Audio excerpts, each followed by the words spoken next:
নমস্কার, কেমন আছেন সবাই? আশা করি ভালো আছেন। আমি পায়েল। আমার নতুন একটি ভিডিওতে আপনাদের সকলকে জানাই অনেক অনেক স্বাগত। দিনটা ছিল রবিবার আর ওই দিন আমরা হাটে গিয়েছিলাম। পুজো তো চলেই এলো, তো সেই জন্য কিছু কেনাকাটা করতে গিয়েছিলাম। এদিকে আবার ওই একই দিনে পড়ে গেছিল শ্বশুরমশাইয়ের জন্মদিন। তো একটু দোটানার মধ্যেই ছিলাম যে কি করব না করব। এদিকে আবার যত পুজোর দিন ঘনিয়ে আসছে ততই কিন্তু হাটে প্রচণ্ড ভিড় হয়ে যাচ্ছে। সেই জন্যই একটু দোটানায় ছিলাম যে আজকে হাটে যাব কি যাব না। আর তারপরেই শাশুড়ি মা আমাকে আশ্বাস দিলেন যে আমি যেন নিশ্চিন্তে গিয়ে হাট থেকে ঘুরে আসি, আর মা সব কিছু এদিকে রেডি করে রাখবে, শুধু আমাকে এসে প্লেটিংটা করে দিতে হবে। তো এটা শুনে তো ভীষণ খুশি হয়ে গেলাম। হাট থেকে ঘুরে এবার চলে এসেছি বাড়িতে, আর এসে দেখি মা সব কিছুই বেড়ে রেখেছে, আর আমি শুধু এখন প্লেটের ওপর সেটাকে সাজিয়ে বাবাকে খেতে দেবো। বাবা কিন্তু এসব ভীষণ পছন্দ করে, আর প্রত্যেকের বার্থডে হোক আর যাই হোক, অ্যানিভার্সারি হোক, এগুলো সব কিছু কিন্তু বাবা ভীষণ মনে রাখে। আমাদের সবার জন্মদিনই বাবা কিন্তু মনে রেখে সেলিব্রেট করে, আমাদের সারপ্রাইজ দেয়। কিন্তু বাবার বার্থডে কখনোই করা হয় না। তাই সবাই মিলে এবার প্ল্যান করেছিলাম যে বাবা যখন হাটে থাকবে, আর আসলে দিনটাও এতটাই ভালো পড়েছিল যে অনায়াসে বাবাকে সারপ্রাইজ দেওয়া যেত, কারণ অন্যান্য দিনগুলোতে বাবা তো সকালে উঠে পড়ে ঘুম থেকে। কিন্তু যেহেতু হাটের দিন ছিল, তাই জন্য বাড়ি আসতে আসতে অনেক বেলা হয়ে গেছিল। তাই জন্য নিশ্চিন্তে কিন্তু মা সব রান্না করতে পেরেছে। আর মা বেশ একা হাতে অনেক কিছুই রেঁধে ফেলেছিল।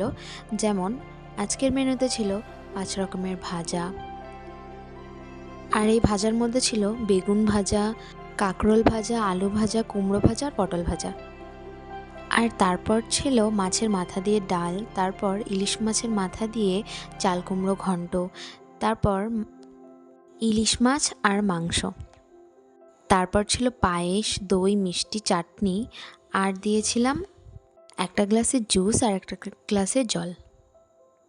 আর বাবা তো এসব দেখে বাড়িতে এসে জিজ্ঞাসা করছিল যে আজকে কি আছে বাড়িতে, কিন্তু তারপর যখন বেড়ে বাবাকে ডাকলাম, তখন তো বাবা খুশিতে একদম আত্মহারা হয়ে গেছিল।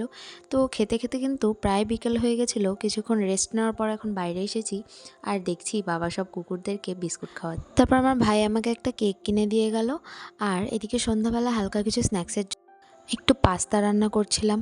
আমার ননদিনী আসলে এসে বলছিল যে ভীষণ খিদে পেয়েছে, তো সেই জন্যই ভাবলাম যে পাস্তা ছিল, একটু পাস্তাই বানাই। চলুন এবারে আস্তে আস্তে পাস্তাটা বানিয়ে খাওয়ার পর আপনাদেরকে দেখাবো যে হাট থেকে কি কি কিনলাম। পাস্তার রেসিপির একটা শর্ট ভিডিও আমি কিন্তু অলরেডি আপলোড করে দিয়েছি। আর আমার এরকম শর্টস দেখতে বা আমার ভিডিওগুলো দেখতে আপনাদের কেমন লাগছে সেটা কিন্তু অবশ্যই আমাকে কমেন্ট করে জানাবেন। যাই হোক, প্রথমে পাস্তাটাকে কিন্তু সেদ্ধ করে নিয়েছি সামান্য একটু লবণ দিয়ে। আর তারপরে কিন্তু কড়াইতে দিয়ে দিয়েছিলাম 2টো বাটার, আর তার মধ্যে ডিমটাকে দিয়ে দিয়েছিলাম। আসলে ভুল হয়ে গিয়েছিল, ডিমটাই আমার তেলে ভাজা উচিত ছিল আর বাটার দিয়ে পাস্তাটাকে করা উচিত ছিল, কিন্তু সেটা উল্টোপাল্টা হয়ে গেছে। তো যাই হোক, তারপর আমি ডিমটাকে ভেজে তুলে নিয়ে কড়াইতে সামান্য একটু তেল দিয়ে পাস্তাগুলো কিছুক্ষণ ভেজে নিলাম।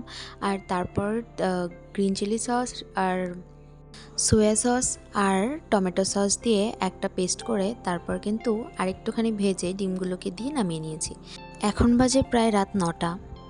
আমার ভাই যে কেকটা বাজার থেকে নিয়ে এলো, সেই কেকটা বাবাকে দিয়েছিলাম কাটার জন্য। বাবা কিন্তু ভাবতেও পারেনি যে দুপুরেও এরকম একটা সারপ্রাইজ পাওয়ার পর সন্ধ্যাবেলাতেও এরকমভাবে কেক কাটিং হবে। আর ভীষণ লজ্জা পাচ্ছিল, বাবার মুখ দেখলেই বোঝা যাচ্ছিল যে বাবা ভাবছে এগুলো কখন শেষ হবে। তো সবার প্রথমে আমাকে কেক খাইয়ে দিল, আর তারপর ভাইকে। তো যাই হোক, চলুন এবার আপনাদেরকে দেখাই যে হাট থেকে কী কী শাড়ি কিনে এনেছি। এই এতগুলো শাড়ি হাট থেকে কিনে এনেছি, আর সবার প্রথমেই আমার শাড়িগুলো দেখাচ্ছি। আমি কিন্তু এই প্রিন্টের 3টে শাড়ি নিয়েছি, আর এই শাড়িটা হচ্ছে আমার মায়ের, আমার শ্বশুরবাড়ির তরফ থেকে আমার মাকে যেটা দেওয়া হলো। আর এমনি মা আমাকে কিছু টাকা দিয়ে দিয়েছিল কয়েকটা শাড়ি আনার জন্য, তো সেই জন্য মায়ের জন্য এই 2টো শাড়ি আরও এনেছি। তো এবার এই শাড়িটা নিয়ে এসেছিলাম আমার মাসির জন্য। আমার মাসিও আমাকে কিছু টাকা দিয়েছিল। আমার মাসি প্রায়ই ফুলিয়া থেকেই বেশি শাড়ি নিয়ে থাকে, আর মাসি সবসময় আমার চয়েসেই শাড়ি নেয়। তো এই অ্যাশ কালার আর পিঙ্ক কালার দিয়ে শাড়িটাও আমার মাসির জন্যই ছিল, আর এই মেরুন কালারের শাড়িটাও আমার মাসির জন্য। আর এই লাল সাদা শাড়িটা তো এত সুন্দর যে কি বলবো। আর এনেছিলাম এই নীল শাড়িটা। তো মাসির জন্য মোট 5টা শাড়ি নিয়ে এসেছি। আর এই শাড়িটা হচ্ছে আমার শাশুড়ি মায়ের, মানে আমার মা যেটা আমার শাশুড়ি মাকে পুজোতে দিল সেইটাই। শাড়িটা খুব সুন্দর না? আমার তো বেশ পছন্দ হয়েছে। আজকের ভিডিওটা এই পর্যন্তই। সবাই অনেক ভালো থাকবেন, সুস্থ থাকবেন। দেখা হচ্ছে নেক্সট ভিডিওতে।